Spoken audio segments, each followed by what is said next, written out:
Buenos días, alumnos de segundo de la ESO. Aquí estamos con el siguiente vídeo del tema de electricidad, ¿vale?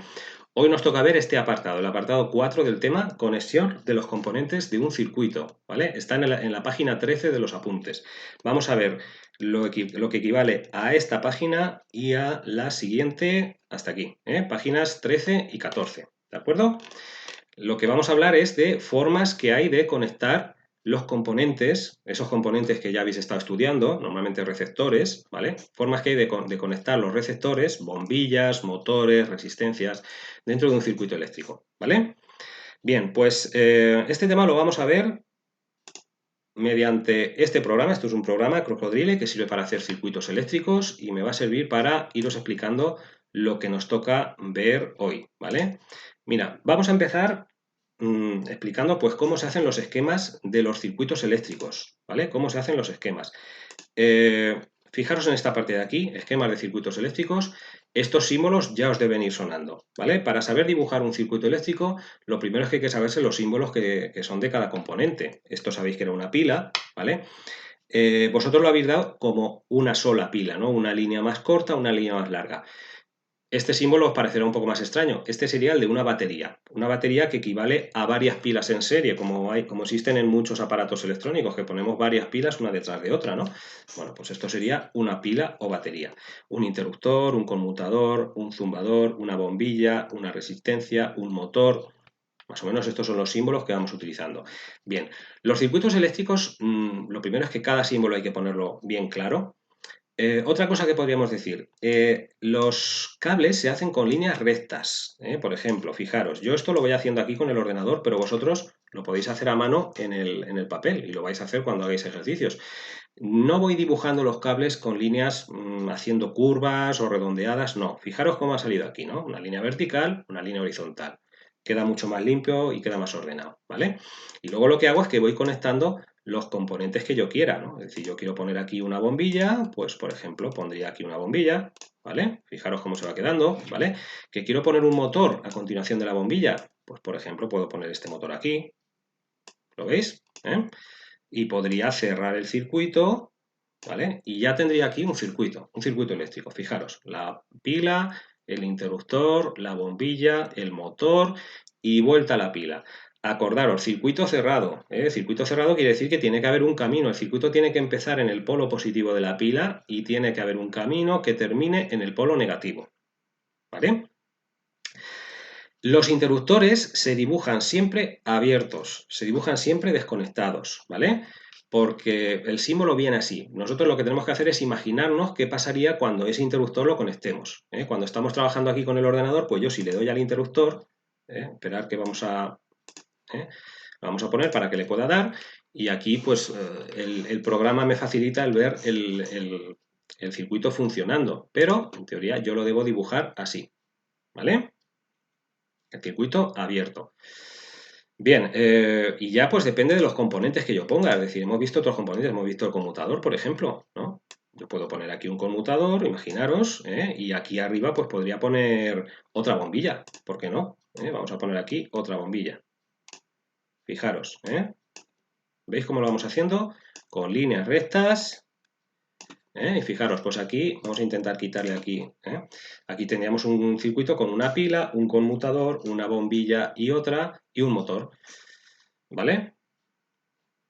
¿Sí? Bueno, pues este circuito funcionaría de tal manera, como estáis viendo aquí, ¿no? La corriente, tenemos que interpretar los circuitos. ¿Qué pasa? La corriente siempre nos imaginamos que sale del polo positivo de la pila. En este caso se iría por el camino disponible por arriba. Enciende la bombilla, pasa por el motor y regresa a esta pila, a la pila. Si le damos al interruptor, cambia al conmutador, cambia la posición y entonces, claro, el camino que tenemos completado es el de abajo. Entonces la bombilla que se enciende es la de abajo. La de arriba, su camino está cortado, así que no se enciende. ¿De acuerdo? ¿Vale? Y luego, pues bueno, un error común que se suele cometer a veces, cuando estamos con los circuitos. Por ejemplo, imaginaos que podríamos haber puesto la bombilla delante y imaginaos que ponemos el interruptor detrás, ¿no? ¿Vale? Pues a lo mejor si os pregunto, oye, en este circuito, ¿habría algún componente funcionando o no? La respuesta correcta es que no. En este circuito, tal y como lo tenemos, no hay ningún componente funcionando. Lo digo porque hay veces que hay gente que se lía con esto, ¿no? Dice, bueno, si la corriente sale de la pila, pasa por la bombilla y luego ya se corta. Pero como ha pasado por la bombilla, se encendería. No, ¿vale? Para que un circuito funcione, la corriente tiene que salir de la pila, recorrer el circuito y volver a la pila. Y si no ocurre eso, no funciona. Aquí cuando le demos al interruptor, los dos componentes se ponen a funcionar. ¿Vale? Bueno, eso brevemente en cuanto a cómo se dibujan circuitos eléctricos, esquemas de circuitos eléctricos. Bien, tipos de conexiones, que es lo que nos tocaba en este apartado. ¿Cómo se pueden conectar los componentes de un circuito eléctrico? Los receptores. Aquí normalmente hablamos de los receptores. Podemos tener bombillas, resistencias, motores, componentes de toda clase. Se pueden conectar sobre todo de dos maneras diferentes, que se llaman así, serie y paralelo. Fijaros, esto es muy sencillo. Conexión en serie. Aquí tenemos tres bombillas. Estas tres bombillas decimos que están conectadas en serie. Si os dais cuenta, están conectadas formando un solo camino para recorrer el circuito, una detrás de otra. Una detrás de otra, y para recorrer este circuito solo hay un camino posible. A esa conexión se le dice que es conexión en serie. ¿Vale? ¿Conexión en paralelo? Pues conexión en paralelo sería que cada bombilla está en un camino paralelo a la hora de recorrer el circuito. Fijaros en este circuito de aquí. Tenemos un cable que sale de la pila, bueno, tenemos el interruptor y el cable cuando llega aquí se parte y aquí se vuelve a partir, se vuelve a dividir, ¿vale? Y cada bombilla está en un camino diferente. Las salidas de las bombillas se vuelven a unir, aquí donde estoy señalando ahora, y vuelven entonces todas a la pila, ¿vale? Este sería serie y este sería paralelo. Yo creo que se ve muy bien la diferencia. Bien, diferencias entre un circuito serie y un circuito paralelo. Bien, fijaros, lo primero, voy a encender los dos. Si lo veis bien en el monitor, veréis que estas bombillas apenas se encienden, tienen un pequeño color amarillo ahí, se están encendiendo muy poco, ¿vale? Sin embargo, estas de paralelo se están encendiendo del todo, ¿vale? ¿Qué está pasando ahí? Fijaros, está pasando una cosa con las tensiones, con los voltios, acordaros, los voltios, ¿os acordáis? La tensión. Bien, fijaros, la tensión, los voltios, es la energía que los electrones que van circulando por el circuito se van dejando en cada componente. Claro, los electrones que circulan por este circuito, fijaros, todos van recorriendo, todos tienen que recorrer este camino, no tienen otro. Entonces, los electrones que salen de la pila cargados con 9 voltios, pasan por una bombilla y ahí se dejan una parte de esa energía. Pasan por otra bombilla y ahí se dejan otra parte. Pasan por la tercera bombilla y ahí se dejan otra parte. ¿Qué está pasando entonces? Que de los 9 voltios de la pila, esos 9 voltios se están repartiendo. En circuitos en serie, la tensión se reparte. Habrá 3 voltios aquí, 3 aquí y 3 aquí. Como la bombilla tiene solo 3 voltios, digamos, para encenderse, para funcionar, pues no se enciende mucho. ¿Vale? ¿Qué pasa en un circuito en paralelo? Pues en un circuito en paralelo, si seguimos el camino de los electrones salen de la pila, vienen por aquí, y cuando llegan aquí, pues, por ejemplo, puede que se vayan por aquí abajo. Si se van por aquí abajo, pasan por esta bombilla. Llegan a este punto y lo que van a hacer aquí es volver a la pila. Y entonces ese electrón que hemos seguido su camino, lo que ha hecho es pasar por una sola bombilla. ¿Eso qué quiere decir? Los 9 voltios que lleva los va a descargar en esa bombilla nada más. Y esta bombilla va a tener 9 voltios. Fijaros, si me pongo aquí encima, no sé si lo estáis viendo bien, marca 9 voltios. Esa bombilla tiene 9 voltios. Habrá otros electrones que se vayan por el camino este del medio y pasen por esta bombilla y se vuelvan a la pila. Bueno, pues como solo han pasado por esa, en esta bombilla habrá 9 voltios también. Habrán descargado todos los voltios ahí. Y habrá otros que se vengan por la tercera bombilla y descarguen todos sus voltios en esa bombilla. Resultado, la pila tiene 9 voltios y cada una de estas bombillas está recibiendo 9 voltios. Acordaros que en el circuito en serie tenían 3 voltios cada una. Aquí tienen 9. ¿Qué pasa? Se encienden mucho más, como estamos viendo, ¿vale? Es una ventaja de los circuitos en paralelo. Otra ventaja, fijaros, en un circuito en serie vamos a quitar una de las bombillas. Imaginaros que una de las bombillas se funde. ¿Qué ha pasado con las otras dos? Han dejado de funcionar. El circuito se ha cortado. Solo hay un camino para recorrerlo y lo hemos cortado. en los circuitos en serie, en el momento que uno de los componentes se estropea o deja de funcionar, los demás dejan de funcionar también. ¿Y si hacemos eso mismo en un circuito en paralelo? Fijaros, vamos a quitar esta bombilla. ¿Qué pasa con las otras dos? Que siguen funcionando. ¿Por qué? Porque, ¿vale? Hemos cortado un camino, uno de los cables, pero realmente, por ejemplo, este camino sigue estando cerrado y este camino también. Luego estas dos bombillas pueden seguir funcionando, aunque la tercera se haya estropeado. Es otra propiedad de los circuitos en paralelo. ¿Vale? Hemos hablado de qué pasaba con las tensiones, con los voltios, ¿verdad? Que se repartían. ¿Qué pasa con las intensidades? ¿Os acordáis las intensidades? Más o menos lo hemos dicho ya, pero bueno, lo repetimos. La intensidad era los electrones que circulaban por un circuito, ¿vale? Bien, en este circuito, todos los electrones que salen de la pila pasan por esta bombilla, pasan por esta y pasan por esta. Todos. Eso quiere decir que toda la intensidad que sale de la pila pasa por cada una de las tres bombillas. La intensidad es, digamos que total en todas las bombillas. Mientras que en un circuito en paralelo, la intensidad que sale de la pila, los electrones que salen de la pila, ya hemos visto que unos se van por una rama, otros se van por otra, otros se van por la otra que teníamos aquí dibujada. Es decir, la intensidad se reparte. ¿Vale? Esto os lo estoy explicando ahora muy rápido, pero lo tenéis en una tabla en los apuntes, ¿vale? Simplemente, en la conexión en serie, los voltios, las tensiones se reparten y la intensidad es la misma en todos los componentes. Y en paralelo pasa justo al contrario. La intensidad es la que se reparte y los voltios son los mismos en todos los componentes. ¿Vale? Lo leeréis en los apuntes y lo entenderéis mejor. Bien, y lo último que nos falta por saber de estas conexiones es la resistencia. ¿Qué pasa con las resistencias? ¿Vale? Fijaros, he hecho aquí dos circuitos, un circuito con 3 resistencias en serie, que tienen 1 kiloohmio, 2 kiloohmios y 3 kiloohmios. Y otro circuito con 3 resistencias en paralelo, de 1 kiloohmio, de 2 y de 3, exactamente igual, ¿vale?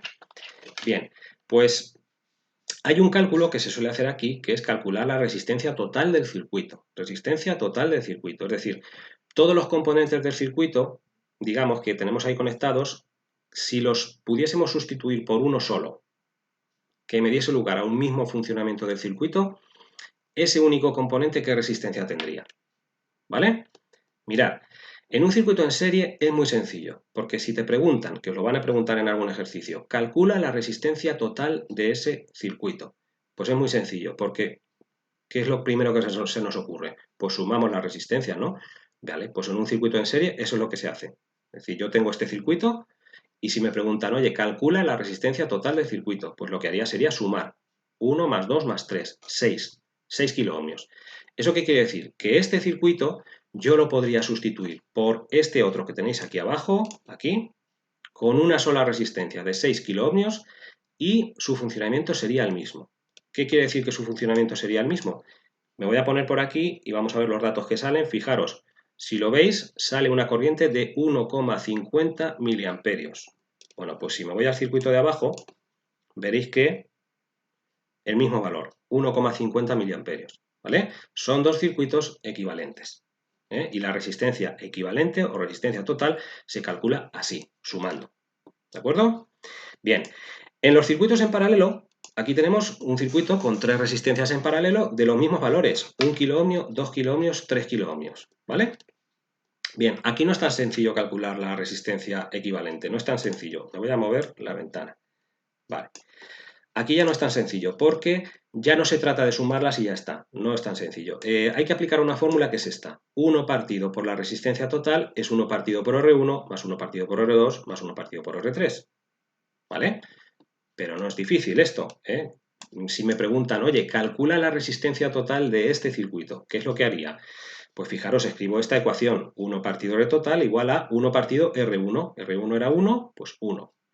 Más 1 partido R2. R2 era 2, pues 2. Las resistencias las podemos poner en ohmios o en kiloohmios, sin mezclar unas unidades con otras, pero aquí están las 3 en kiloohmios, pues en kiloohmios. Más 1 partido por R3. Más 1 partido por R3, que vale 3, lo ponemos aquí, ¿vale? Bien, Esto es una suma de fracciones. 1 partido 1 más 1 partido 2 más 1 partido 3 es una suma de fracciones que yo me imagino que sabéis hacer. Mínimo común múltiplo. Bien, la suma la tenéis aquí hecha, la podéis comprobar luego si queréis. Me daría 11 sextos. Es decir, lo que tengo yo aquí es que 1 partido RT es igual a 11 sextos. Eso es una ecuación de primer grado que la sabéis hacer. La habéis hecho en matemáticas. 1 partido RT igual a 11 sextos. Para despejar la R, lo que hacíamos era multiplicar en cruz, ¿vale? Y despejábamos. Pero si no, os lo digo, aquí es muy sencillo. Como tenemos dos fracciones, le damos la vuelta a las dos fracciones. Le damos la vuelta. Y entonces me quedaría resistencia total igual a, como tenía 11 partido por 6, pues le damos la vuelta. 6 partido por 11. Aquí lo tenemos. Y me daría 0,54 kiloohmios. Esa sería la resistencia total de este circuito. ¿Vale? Fijaros cómo lo compruebo, que lo he hecho bien. En este circuito me pongo ahí, fijaros qué corriente me salía, 16,5 miliamperios. Pues si me voy al circuito equivalente donde he puesto ya esa resistencia total que he calculado, me sale también 16, aproximadamente también 16,7 miliamperios. La misma corriente. Eso quiere decir que estos dos circuitos son equivalentes. ¿Vale? Esta es la forma de calcular la resistencia total de un circuito en serie y de un circuito en paralelo. Bien, todo eso lo tenéis explicado aquí en los apuntes, leéroslo, mirároslo, ver el vídeo despacio. Hay una tercera forma de asociar los componentes, que es la asociación mixta, pero con esta no me voy a entretener mucho. Es decir, mixto quiere decir que es una mezcla de serie y paralelo. Aquí tenéis algún ejemplo. Fijaros, por ejemplo, pues este circuito de aquí, con las bombillas, ¿no? Es decir, pues ¿qué tenemos? Esta bombilla con esta está en serie, esta con esta está en paralelo, y a su vez estas dos, digamos que están en serie con todas las demás, ¿no? Pues estamos mezclando serie y paralelo, ¿vale? A esto se le llamaría asociación mixta. Y bueno, simplemente lo único que tenéis que saber es que, bueno, pues las propiedades que hemos dicho de los circuitos en serie y en paralelo se mezclarían, se combinarían en los circuitos mixtos, ¿vale? Aquí tenéis el recuadro, un poco resumiendo lo que he dicho que pasa con las corrientes, con los voltajes, con las resistencias, ¿vale? Repasároslo, a lo mejor al principio os cuesta un poquito, pero os veis el vídeo tranquilamente y ya veréis como al final lo entendéis. Y hacéis los ejercicios que os voy a decir, ¿de acuerdo? Pues nada más por hoy y nos vemos la semana que viene otra vez. Venga, hasta luego.